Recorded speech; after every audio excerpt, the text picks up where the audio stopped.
ನಾಗೋಲ ಗ್ರಾಮ ಪಂಚಾಯತಿ ಅಧ್ಯಕ್ಷರಾದಂಥ ಕಾಮಲಕ್ಷ್ಮನವ್ರಿಗೆ ನಾವು ಗ್ರಾಮ ಕಮಿಟಿ ಸಾಮಾನ್ಯ ಸಭೆಯನ್ನು ಏರ್ಪಡಿಸಲು ಗ್ರಾಮ ಕಾಣಿಸ್ತದೆ. ಅವರಿಗೂ ಸಹ ನಮ್ಮ ಗ್ರಾಮದ ಪರವಾಗಿ ಅಥವಾ ನಮ್ಮ ಸ್ವಾಗತವನ್ನು ಕೊಡ್ತೇವೆ. ಹಾಗೂ ನಮ್ಮ ಪಂಚಾಯತಿ ಅಭಿವೃದ್ಧಿ ಅಧಿಕಾರಿಗಳಾದಂತಹ ಶ್ರೀಮಾನ್ ಮಾಯಪ್ಪ ಅವರು ಸಹ ನಮ್ಮ ಗ್ರಾಮಕ್ಕೆ ಸಾಮಾನ್ಯ ಸಭೆಗೆ ಆಗಮಿಸಿದ್ದಾರೆ. ಅವರಿಗೂ ಸಹ ಸ್ವಾಗತವನ್ನು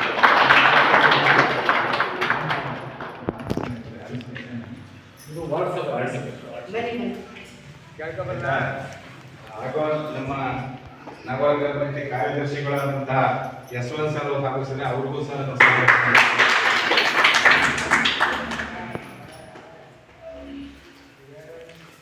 ಇವತ್ತಿನ ದಿವಸ ನಮ್ಮ ವಿರಾಟ್ ಗ್ರಾಮಕ್ಕೆ ಎಲ್ಲ ನಮ್ಮ ಗ್ರಾಮ ಪಂಚಾಯತಿ ಸದಸ್ಯರು ಹಾಗೂ ನಮ್ಮ ಗ್ರಾಮದ ಮುಖಂಡರು, ಯುವಕ ಮಿತ್ರರು ಎಲ್ಲರೂ ಸಹ ಆಗಮಿಸವ್ರೆ.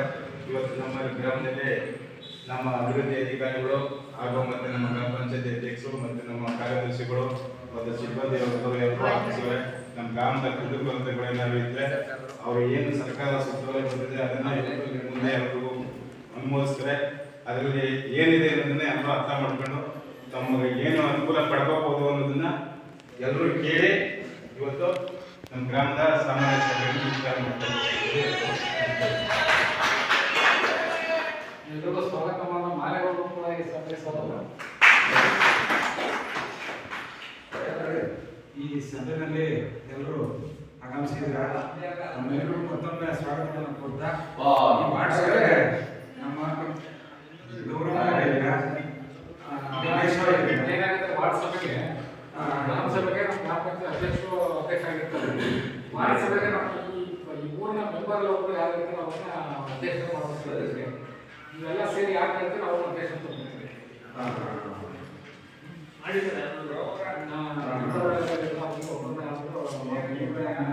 ಸದಸ್ಯರಿದ್ರೆ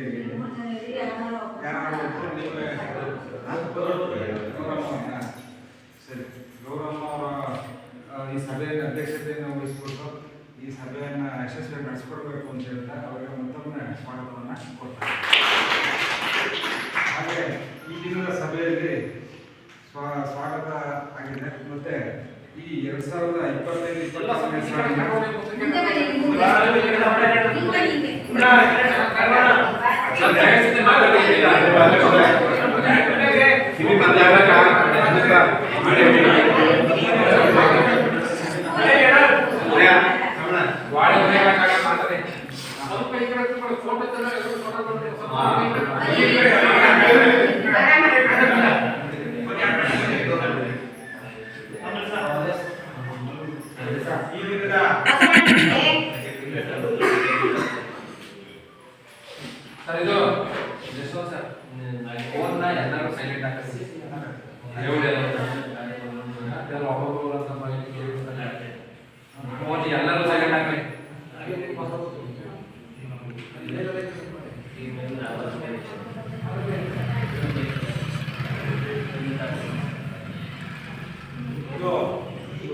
ದಯವಿಟ್ಟು ಎಲ್ಲರೂ ನಿಮ್ಮ ಮೊಬೈಲ್ಗಳನ್ನ ಸೈಲೆಂಟ್ ಮೂಡಲ್ಲಿಡಿ.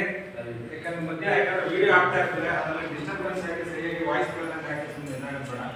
ಹಾಗಾಗಿ ಎಲ್ಲ ಸೈಲೆಂಟ್ ಮೂಡಲ್ಲಿಡಿ.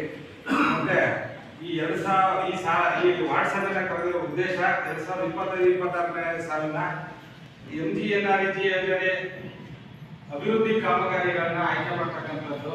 ಅಭಿವೃದ್ಧಿ ಕಾಮಗಾರಿಗಳು ಅಂತಂದ್ರೆ 2025-26ನೇ ಸಾಲಿನಲ್ಲಿ MGNREGA ಗೊತ್ತಲ್ಲ, ಈಗಾಗಲೇ ಗೊತ್ತಿದೆ NREGA ಕಾರ್ಯಕ್ರಮ ಏನೇನು ಬರ್ತದೆ ಅಂತ. ಹಾಗಾಗಿ ಆ ಕಾರ್ಯಕ್ರಮದ ಬಗ್ಗೆ ಅಭಿವೃದ್ಧಿ ಕಾರ್ಯಕ್ರಮಗಳಲ್ಲಿ ಗ್ರಾಮಕ್ಕೆ ಅಥವಾ ವೈಯಕ್ತಿಕವಾದಂತಹ ಏನಾದರೂ ಕೆಲಸ ಕಾರ್ಯಗಳು ಅಥವಾ ಜಮೀನಿನಲ್ಲಿ ಮರು ನಿರ್ಮಾಣ ಕೊಡುಗೆಗಳು ಈ ಥರದ್ದು ಏನಾದ್ರು ಇದ್ರೆ ದಯವಿಟ್ಟು ಹೇಳಿ. ಮತ್ತೆ ಇನ್ನೊಂದು ಸಂತೋಷದ ವಿಚಾರ ಏನಂತಂದ್ರೆ ಈಗಾಗಲೇ ಸಂತೋಷದ ವಿಚಾರ ಏನಂದ್ರೆ ತಮ್ಮೆಲ್ಲರಿಗೂ ಆಗಲೇ ತಿಳಿದಿದೆ, ನಮ್ಮ ಮಾನ್ಯ ಸರ್ಕಾರ, ಕರ್ನಾಟಕ ಸರ್ಕಾರ ಹಾಗೂ ನಮ್ಮ ಮಾನ್ಯ ಜನಪ್ರಿಯ ಮುಖ್ಯಮಂತ್ರಿಗಳು ನಮ್ಮ ಈ ಮೈಸೂರು ಭಾಗದವರೇ ಆಗಿ ನಮ್ಮ ಈ ನಾಗವಾಲ ಪಂಚಾಯತಿನ ಈ ಬೃಹತ್ ಮೈಸೂರು ಮಹಾನಗರ ಪಾಲಿಕೆಗೆ ಸೇರ್ಪಡೆಗೊಳಿಸ್ತಾ ಇದ್ದಾರೆ. ಅವರಿಗೆ ನಮ್ಮ ಈ ಸಭೆ ಪರವಾಗಿ ಹೃತ್ಪೂರ್ವಕ ಅಭಿನಂದನೆಗಳನ್ನು. ಹಾಗಾಗಿ ಇನ್ನೂ ಹೆಚ್ಚಿನದಾಗಿ ಇನ್ನೂ ಅಭಿವೃದ್ಧಿ ಆಗುತ್ತೆ ಸರ್. ಎಲ್ಲರಿಗೂ ತಿಳಿದಿರೋಂಥ ವಿಚಾರ, ಬೃಹತ್ ಮಹಾನಗರ ಪಾಲಿಕೆ ಆಯಿತು ಅಂದರೆ ಖಂಡಿತ ಅದು ಇನ್ನೂ ಅಭಿವೃದ್ಧಿ ಕಾರ್ಯಕ್ರಮಗಳಲ್ಲಿ ಇನ್ನೂ ಫಾಸ್ಟ್ ಆಗಿದೆ. ಅಂದರೆ ಇಷ್ಟು ದಿವಸ ಖಂಡಿತವಾಗೂ ಅಂತಲ್ಲ, ಅದು ಸ್ವಲ್ಪ ಸ್ಲೋ ಇತ್ತು. ಏನಂದ್ರೆ ನಮ್ಮ ಗ್ರಾಮ ಪಂಚಾಯತಿ ರೂರಲ್ ಆಗಿತ್ತು, ಗ್ರಾಮೀಣ ಪ್ರದೇಶ ಆಗಿತ್ತು. ಈಗ ಇನ್ನೂ ಇದು ಅರ್ಬನ್ ಬರ್ತಾ ಇದೆ, ಗ್ರಾಮ ನಗರ ಪಾಲಿಕೆ ಸೇರ್ತಾ ಇರೋದ್ರಿಂದ ಇನ್ನೂ ಅಭಿವೃದ್ಧಿ ಕಾರ್ಯಗಳಿಗೆ ಹೆಚ್ಚು ಒತ್ತು ಸಿಗುತ್ತೆ ಅಂತ ಹೇಳ್ತಾ, ಹಾಗೆ ಇದನ್ನ ಒಂದು ತಲೆಯಲ್ಲಿ ಇಟ್ಕೊಂಡು ಸಹ ನೀವು ಈ ಅಭಿವೃದ್ಧಿ ಕಾರ್ಯಕ್ರಮಗಳ ಬಗ್ಗೆ ಏನು ಗ್ರಾಮದಲ್ಲಿ ಇನ್ನೂ ಆಗ್ಬೇಕು, ನಮ್ಮ MGNRG ಮುಂದೆ ಏನಾದ್ರು ತಗೋಬೋದಾ ಅಂತನ್ನೋದನ್ನು ಸಹ ನೀವು ಯೋಚನೆ ಮಾಡಿ ನಮ್ಗೆ ಹೇಳಿ. ಆಲ್ರೆಡಿ ನಾವು ನಮ್ಮ ಸದಸ್ಯರು ಕೆಲವು ಕಾಮಗಾರಿಗಳನ್ನ ಸೂಚನೆ ಕೊಟ್ಟಿದ್ದಾರೆ, ಎಂಟರಿಂದ ಕಾಮಗಾರಿಗಳು ಆಗ್ಬೇಕು ಅಂತ. ಅದನ್ನು ಸಹ ಓದ್ತೀವಿ. ಅದು ಬಿಟ್ಟು ಏನಾದ್ರು ಹೊರತುಪಡಿಸಿ ಏನಾದ್ರು ಇದ್ರೆ ಅಥವಾ ಇಂಥದ್ದು ಬೇಡ ಸರ್ ಅನ್ನೋದನ್ನ ಅದನ್ನ ನಾವು ಕೈ ಬಿಡಕ್ಕೆ ಅನುಕೂಲ ಆಗುತ್ತೆ, ಅಥವಾ ಇನ್ನೂ ಸೇರಿಸಿ. ಹಾಗಾಗಿ ಸ್ವಲ್ಪ ಅದನ್ನ ಓದ್ಬೋದು. ಏನೇನಿದೆ ನಿಮ್ಮ ಸರ್ಕಾರದ ಸೌಲಭ್ಯಗಳು ಸಭೆ ಮಾಡಬೇಕಾದ್ರೆ ಮತ್ತು ನಾವು ಮಾಡ್ತೀವಿ. ಗ್ರಾಮ ಸಭೆ 5ನೇ ಗ್ರಾಮ ಸಭೆ ಇದೆ, ಅದಕ್ಕೆ ಮತ್ತು ನಾವು ವಾರ್ಡ್ ಸಭೆಗಳನ್ನು ಮಾಡ್ತೀವಿ. ವಾರ್ಡ್ ಸಭೆ ಅಂದರೆ CM ಬಗ್ಗೆ ಹೇಳ್ಬೋದು. ನಮ್ಮ ಪಂಚಾಯತ್ದು ಗ್ರಾಮ ಸಭೆ ಮತ್ತು ಈ ಸ್ವಲ್ಪ ಒಟ್ಟು ಅಧ್ಯಕ್ಷಗಳು ಹೇಗೆ ಕೆಲಸ ಮಾಡಬೇಕು, ಗ್ರಾಮ ಪಂಚಾಯತ್ ಏನು ಒಂದು ಗ್ರಾಮದ ಅಲ್ಲಿ ಬೇರೆ ಸರ್ಕಾರ ಮಾಡ್ಕೊಂಡು ಏನಾದ್ರು ಯೋಜನೆ ಮಾಡಿದ್ರೆ ಎಲ್ಲ ಒಂದು ಕಡೆ ಇಷ್ಟ ಇದೆಯಲ್ಲ ನಾವು ತಗೊಳ್ತೀವಿ ಅನ್ನೋ ದೃಷ್ಟಿಯಿಂದ ಯಾವುದೇ ಒಂದು ಬೇಡಿಕೆಗಳಿದ್ರೆ ವಾರ್ಡ್ ಸಭೆಯಿಂದ ಬರಲಿ, ಗ್ರಾಮದಿಂದ ಬರಲಿ ಅಂತ ಸರ್ಕಾರದಲ್ಲಿ ಪಂಚಾಯತ್ ಕಾಯ್ದೆ ಉದ್ದೇಶ. ಈ ಉದಾಹರಣೆಗೆ ನಿಮಗೆ ಬೇಕಾಗಿರುತ್ತೆ. ಈಗ ಹಿಂದೆ ಮಾಡ್ತೀವಿ, ಈಗ ಸರ್ಕಾರ ಎಲ್ಲರೂ ಹಸು ಕೊಟ್ಟು ಏನು ಮಾಡುವಂಥದ್ದು. ಹಸು ತಗೊಳಕ್ಕೆ ಇಷ್ಟ ಇದ್ದರೂ ಕೂಡ ನಿಮ್ಮ ಮಕ್ಕಳನ್ನು ಸಾಕಬೇಕಿತ್ತು, ಎದುರು ಆಗ್ತಿಲ್ಲ.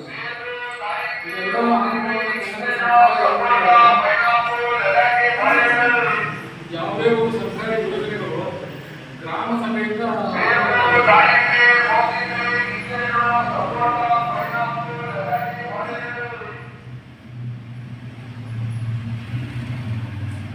ಇವತ್ತು ಡೇಟಾ ಏನಾಗ್ತದೆ, ನಾವೊಂದು MGNRG 24-27 ಸಾಲಿಗೆ ಒಂದು ಕ್ರಿಯೆ ಸಮಿತಿ ಆಗ್ಬೋದು. ಯಾವುದೇ ಒಂದು ವರ್ಕು ನಿಮ್ಮ ನಡೀಬೇಕು ಅಂದರೆ ಅದಕ್ಕಿಂತ ಮುಂಚೆ ನಾವು ಪೂರ್ವ ತಯಾರಿ ಮಾಡಬೇಕು, ಅದು ಕ್ರಿಯೇಷನ್. ಈಗ ನಾವು ನೀವೇನು ಹೇಳ್ತೀವಿ, ಯಾವ ನಮ್ಮೂರಿಗೆ ಕೆಲಸ ಆಗ್ಬಿಟ್ಟಿದ್ರೆ MGNRG ಅಂತ ಗೈಡ್ಲೈನ್ಸ್ ಇರುತ್ತೆ, ಯಾವ್ದು ಮಾಡ್ಕೋಬೋದು, ಯಾವ್ದು ಮಾಡ್ಕೋಬಾರ್ದು. ಇಂಥ ಕೆಲಸಗಳನ್ನ ನಾವು ಕೇಳ್ತೀವಿ. ಅದಕ್ಕೆ ಸರ್ಕಾರಿ ಗೈಡ್ಲೈನ್ಸ್ಗೆ ಹೊಂದ್ಕೊಳ್ಳೋದಿದ್ರೆ ಅದನ್ನು ಬರ್ಕೊಳ್ತೀವಿ.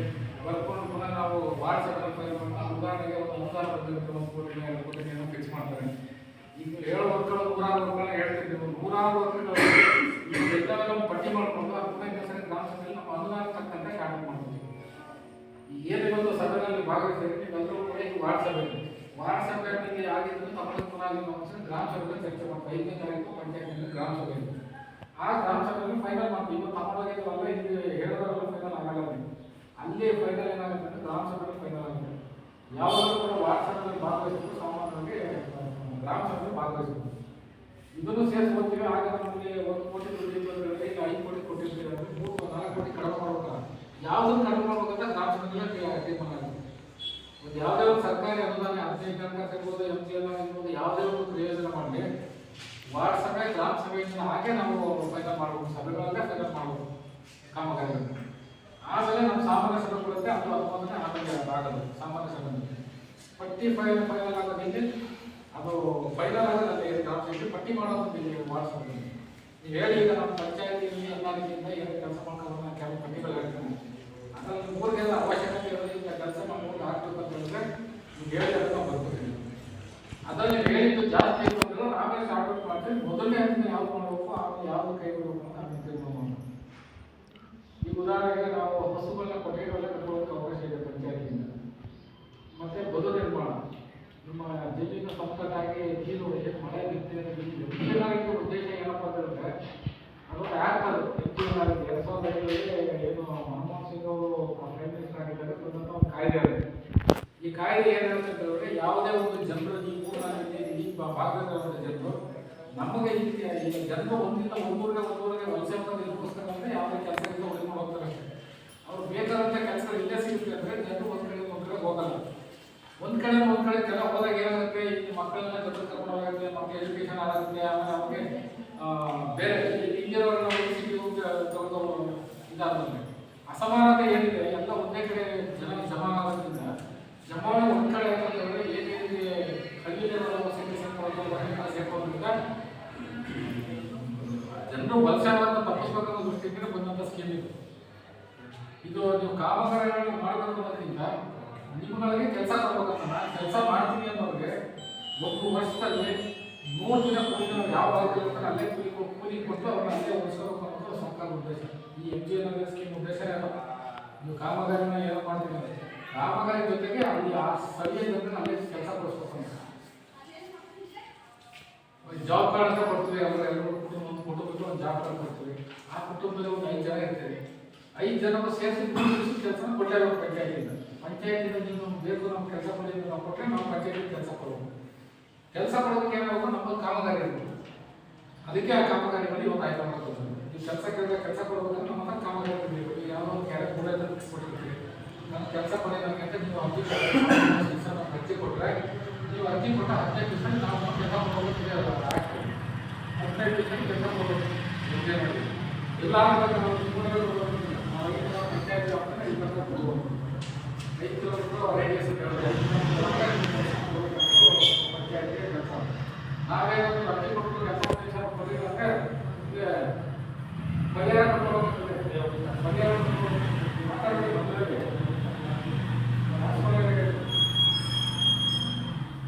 ಹಾಗಾಗಿ ಯಾರಾದರೂ ನೀವು ನಮ್ಮ ಕೆಲಸ ಸಿಕ್ಕಾಗ ಅಂದರೆ ನಮ್ಮ ಪಂಚಾಯತ್ಗೆ ಕೊಡೋದು ಅರ್ಜಿ ಕೂಲಿಯನ್ನು ಕೊಡೋದ ಕೆಲಸ ಕೊಡೋದ ಕೆಲಸ ನಾವು ಮಾಡ್ತೀವಿ. ನೀವು ಅರ್ಜಿ ಕೊಡ 15 ದಿವಸ ಒಳಗಡೆ ಕೊಡಬೇಕು. ಕೆಲಸ ಮಾಡೋದು 15 ದಿವಸ ಒಳಗಡೆ ನೀವು ಕೂಲಿ ಪಾವತಿ ಮಾಡಬೇಕು.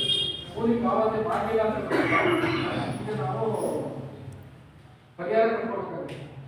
ಪಂಚಾಯತಿ 15 ದಿವಸ ಒಳಗಡೆ ನಾವು ಕೆಲಸ ಮಾಡಿ 15 ದಿವಸ ಕೂಲಿ ಕೊಡಬೇಕು. ನೀವು ನನ್ನ ಕೆಲಸ ಕೊಡಿ 15 ದಿವಸ ಒಳಗಡೆ ಕೆಲಸ ಕೊಡಬೇಕು. ಇದು ಅವರ ನಿರುದ್ಯೋಗ ಮತ್ತೆ ನಾವು ಪಂಚಾಯತಿ ಕೊಡಬೇಕು. ಇದು ಆ್ಯಕ್ಟ್ ಪಂಚಾಯತ್ ಇದು MGNREGA ಆ್ಯಕ್ಟ್. ಆ ಕೆಲಸ ನೀವು ಕೆಲಸ ಕೇಳಿದ ತಕ್ಷಣ ಕೆಲಸ ಕೊಡಬೇಕು ಅನ್ನೋ ದೃಷ್ಟಿಯಿಂದ ನಮ್ಮಲ್ಲಿ ಕೆಲಸ ನಡೀತದೆ. ಕೆಲಸ ಈಗ ಕೊಡೋಕ್ಕಾಗಲ್ಲ. ಈಗ ಪಟ್ಟಿ ಮಾಡ್ತೀವಿ, ಪುನಃ ನಾವು ತಾಲೂಕು ಸಭೆಗಳಿಗೆ ಮಾಡ್ತೀವಿ, ತಾಲೂಕು ಜಿಲ್ಲಾ ಮಾಡ್ತೀವಿ. ಯಾವ್ಯಾವ ಕಾಮಗಾರಿ ಪೂರೈಕೆ ಮಾಡ್ತಿದ್ರೆ ಅದು ಪ್ರೋಸೆಸ್ ಒಂದು 6 ತಿಂಗಳು ವರ್ಷ ಮಧ್ಯಸ್ಥವಾಗಿರುತ್ತೆ. ಅದೆಲ್ಲ ಕ್ರಿಯೇಷನ್ ಮಾಡಿ ನಾವು ಅನುಮೋದನೆ ತಗೊಂಡಿರ್ತೀವಿ. ಆಮೇಲೆ ಇವರು ಕೆಲಸ ಮಾಡೋಕ್ಕಾಗ್ತದೆ. ಒಂದು ಸಮಸ್ಯೆ ಏನಾಗುತ್ತೆ ಅಂದರೆ ಯಾವುದೋ ಕೆಲಸ ಮಾಡ್ಕೊಡ್ತೀವಲ್ಲ ಆಗ ಈ ಡ್ರೈನೇಜ್ ಮಾಡಿ ಇಲ್ಲಿ ಸ್ವಲ್ಪ ಮಾಡಿ ಅಂತ ಹೇಳ್ತಾರಲ್ಲ ಅದು ಆಗಲ್ಲ. ಯಾಕೆ ಹೇಳಿದ್ರೆ ಕ್ರಿಯೆಯನ್ನು ನಿಜೆ ಮಾಡೋದಿರ್ತದೆ. ವರ್ಕ್ ಮಾಡೋದನ್ನ ನಿಜೆ ಮಾಡ್ತೀವಿ. ಹೇಗಾಗಿ ಚೇಂಜ್ ಮಾಡ್ಬೇಕಾದ್ರೆ ಒಂದು ವರ್ಷಕ್ಕೆ 2 ಗ್ರಾಮ ಸಭೆ ಮಾಡ್ತೀವಿ. 2 ಗ್ರಾಮ ಸಭೆ ನೀವು ಮಾಡೋದ್ರಿಂದ 6 ಮಾಡೋದಂತ ಇದೇ ಗ್ರಾಮ ಸಭೆ. ಈ ಗ್ರಾಮ ಸಭೆ ಮಾಡಿ ವಾರ್ಡ್ ಸಭೆ ಮಾಡಿ ಗ್ರಾಮ ಸಭೆ ಮಾಡಿ ಬಟ್ ವರ್ಕ್ಗಳನ್ನ ತಗೊಂಡು ಅಲ್ಲಿ ತಾಲೂಕು ಪಂಚಾಯತಿ ಕಳಿಸಿ ಜಿಲ್ಲಾ ಪಂಚಾಯತಿ ಕಳಿಸಿ ಅನುಮೋದನೆ ಮಾಡ್ಕೊಂಡು ಇಟ್ಕೊಂಡಿರ್ತೀವಿ. ನಾವು ಅನುಮೋದನೆ ಆಗಿರುವಂಥ ಪಟ್ಟಿನಲ್ಲೆಲ್ಲ ಕೆಲಸ ಮಾಡ್ತೀವಿ. ಅನುಮೋದನೆ ಆಗಿರುವಂಥ ಕೆಲಸ ಮಾಡೋಲ್ಲ. ಅದಕ್ಕೋಸ್ಕರ ನೀವು ಕೆಲಸ ಮಾಡೋಕ್ಕಾಗ ಚೇಂಜ್ ಮಾಡಿ ಇದೆಲ್ಲ ಅನ್ಕೊಂಡಿರ್ತಾರಲ್ಲ ಎಲ್ಲ ಮಾಡೋಕ್ಕಾಗಲ್ಲ. ಏನಕ್ಕೋಸ್ಕರ ಕೇಳ್ತೀವಿ ಅಂದರೆ ನಿಮ್ಗೆ ಗೊತ್ತಿರಲ್ಲ ಇವೆಲ್ಲ ಯಾವ ರೀತಿ ಒಂದು ಕ್ರಿಯೇಷನ್ ಮಾಡಿರ್ತಾರೆ ಗೊತ್ತಿಲ್ಲ. ಈ ಒಂದು ವರ್ಷ ಚೇಂಜ್ ಮಾಡೋದು ಮಾಡೋದು ಅವಕಾಶ ಇರಲಿಲ್ಲ. ಆಲ್ರೆಡಿ ನಮ್ಮ ಹತ್ರ ಅಪ್ರೂವ್ ಆಗಿದ್ರೆ ಕ್ರಿಯೇಷನ್ ಅದು ಮಾಡ್ತಾರೆ. ಅದಕ್ಕೆ ಈ ವಾರಸಭೆ ಮಾಡೋ ಉದ್ದೇಶ ಅದು. ನೀವೇ ಹೇಳ್ತೀರಿ ಇವಾಗ ಇಂತಿಂತ ವರ್ಕ್ ಆಗೋದು ಅಂತ ಅದನ್ನ ಆಕ್ಷನ್ ಮಾಡ್ಕೊತೀವಿ. ಆಕ್ಷನ್ ಮಾಡಿ ತಾಲೂಕು ಇಟ್ಕೊಂಡಿರ್ತೀವಿ ನಾವು. ಇನ್ನೊಂದು ಕೆಲಸ ಸೇರ್ಕೊಂಡ್ರೆ ಇನ್ನೊಂದು ವಾರಸಭೆ ಗ್ರಾಮ ಮಾಡಬೇಕು. ಅದರಲ್ಲಿ ಪಟ್ಟಿ ಮಾಡ್ಕೊಂಡು ದಾಖಲೆ ಮಾಡೋದು. ಅದಕ್ಕೆ ಈಗ ನಮ್ಮಲ್ಲಿ ಹೇಳ್ತಾ ಜಮೀನುಗಳು ವೈಯಕ್ತಿಕ ಕೆಲಸ ಮಾಡ್ಬೋದು, ಕಮ್ಯುನಿಟಿ ಕೆಲಸ ಮಾಡ್ಬೋದು, ಸಮುದಾಯ ಕೆಲಸ ಮಾಡ್ಬೋದು. ಉದಾಹರಣೆಗೆ ನಿಮ್ಮೂರಲ್ಲಿ ರಸ್ತೆ ಮಾಡ್ಬೇಕಂದ್ರೆ ನಾವು ಕೈಯನ್ನು ಸೇರಿಸ್ಕೋಬೋದು, ಡ್ರೈನೇಜ್ ಮಾಡೋದನ್ನು ಸೇರಿಸ್ಕೋಬೋದು. ಈ ಉದಾಹರಣೆಗೆ ಅದು ಕಮ್ಯುನಿಟಿ ವರ್ಕ್ ಸಮುದಾಯ ಸಂಬಂಧ. ಇನ್ನೊಂದ್ರೆ ಯಾರೋ ಒಳ್ಳೆ ಕೊಡುಗೆಬೇಕಾಗುತ್ತೆ. ಕೊಡುಗೆ ಕೇಳ್ತೀವಿ ಕೊಡುಗೆ ಬರ್ಕೊಂಡಿರ್ತೀವಿ. ನಮ್ಮಲ್ಲಿ ಅನುದಾನ ತಕ್ಕಂತೆ ಯಾರು ಸೇರಿಸ್ಕೋಬೋದು, ಯಾರು ನೋಡ್ಕೋಬೇಕು ಗ್ರಾಮ ಬೆಲೆ ಮಾಡ್ತೀವಿ. ಉದಾಹರಣೆಗೆ ಜಮೀನು ಇರುತ್ತೆ. ಜಮೀನ ಸಂಕಟ್ಟು ಮಾಡ್ತಿರೋದು ಕೂಡ ಈಗ ಕೊಡೋದು ಅವಕಾಶ ಇದೆ. 1 ಎಕರೆ 10,000 ರೂಪಾಯಿ ಯಾವುದೋ ಸಂಕಟ್ ಮಾಡ್ಕೊಳ್ಳೋದು 1 ಎಕರೆ 10,000 ರೂಪಾಯಿ ಜಮೀನು ಸಂಕಟ್ ಮಾಡ್ಕೊಳ್ಳೋದು ಅದನ್ನು ಮಾಡ್ಕೊಬೋದು. ಉದಾಹರಣೆಗೆ ನಮ್ಮ ಹೊಲ ನಮ್ಮದಾಗಿ ಒಂದು ಕಾನ್ಸೆಪ್ಟ್ ಇದೆ. ನಿಮ್ಮ ಜಮೀನಿಗೆ ಹೋಗೋದು ನೀವು ದಾರಿ ಮಾಡ್ಕೊಳ್ಳೋದು. ಆ ಜಮೀನವರೆಲ್ಲ ಒಪ್ಪಂದ ಕೊಟ್ಟಲ್ಲಿ ಆ ಜಮೀನವರ ರಸ್ತೆ ಇರೋದು ಒಂದು ಅಂತ ಜಮೀನವರಿಗೆ ಎಷ್ಟೊಂದು ಆ ರಸ್ತೆ ಎಷ್ಟು ಜಮೀನಿಗೆ ಕವರ್ ಆಗುತ್ತೆ ಅಷ್ಟು ಜನರು ಎಲ್ಲ ಒಪ್ಕೊಂಡು ನಾವು ನಮ್ಮ ಜಮೀನು ದಾರಿ ಮಾಡ್ಕೊತೀವಿ ಅಂತ ಕೊಟ್ಟರೆ ನಾವು ಕ್ರಿಯೆಯಲ್ಲಿ ಸೇರಿಸ್ಕೊತೀವಿ, ನಿಮ್ಗೆ ವರ್ಕ್ ಮಾಡ್ಕೊಡ್ತೀವಿ. ಆ ರಸ್ತೆನ ನೀವೇ ಮಾಡ್ಕೊಳ್ಳೋದು. ರಸ್ತೆನೂ ಆಗುತ್ತೆ, ನಿಮ್ಗೆ ಕೂಲಿನೂ ಸಿಗುತ್ತೆ. ರಸ್ತೆ ಮಾಡ್ಕೊಳ್ಳೋದಕ್ಕೆ ಕೂಲಿ ನಿಮಗೆ ಸಿಗುತ್ತೆ. ಅದು ಅದ್ರ ಕಾನ್ಸೆಪ್ಟ್. ನಿಮ್ಮ ಜಮೀನಿಗೆ ನೀವು ಅಷ್ಟೇ ಮಾಡ್ಕೊಳ್ಳೋದು. ನಮ್ಮ ಅವರು ನಮ್ಮದಾಗಿ ಕೊಟ್ಟಿಗೆ ಮಾಡ್ಕೊಳ್ಳೋಂಥದ್ದು. ಮತ್ತು ಈಗ ಮನೆಗಳು ಯಾವುದು ಮನೆಗಳಾಗಿದೆ ನಮ್ಮ ಬಸವಸ್ತಿ ಮನೆ ಇರ್ಬೋದು, ಇನ್ನು IMI ಮನೆಗಳಿರ್ಬೋದು. ಆಲ್ರೆಡಿ ನಾವು 4 90 ದಿವಸದ ಕೂಲಿನ ಕೊಡ್ತಾ ಇದ್ದೀವಿ. ಎಲ್ಲ ಆಗಿದೆ ಕೆಲವೊಂದು ಕೆಲವರು ಬಾಕಿ ಇರ್ಬೋದು. ಬಾಕಿ ಇದ್ದವ್ರು ಬಂದು ನಮ್ಮ NMR ಆಗಿದೆ ಅವರು ಅದನ್ನು ಮಾಡ್ಕೊಡ್ತೀವಿ. ಮನೆ ಆಗಿರೋದ್ರಿಗೆ ಮನೆ ಬಿಲ್ ಜೊತೆಗೆ NRS 90 ದಿವಸ ಕೂಲಿ ಕೊಡೋದಕ್ಕೆ ಅವಕಾಶ ಇದೆ. ಒಂದು ದಿವಸಕ್ಕೆ 370 ರೂಪಾಯಿ ಕೂಲಿ ಇದೆ. NRS ಇಂದ 370 ರೂಪಾಯಿ ಕೂಲಿ ಒಂದು ದಿವಸಕ್ಕೆ.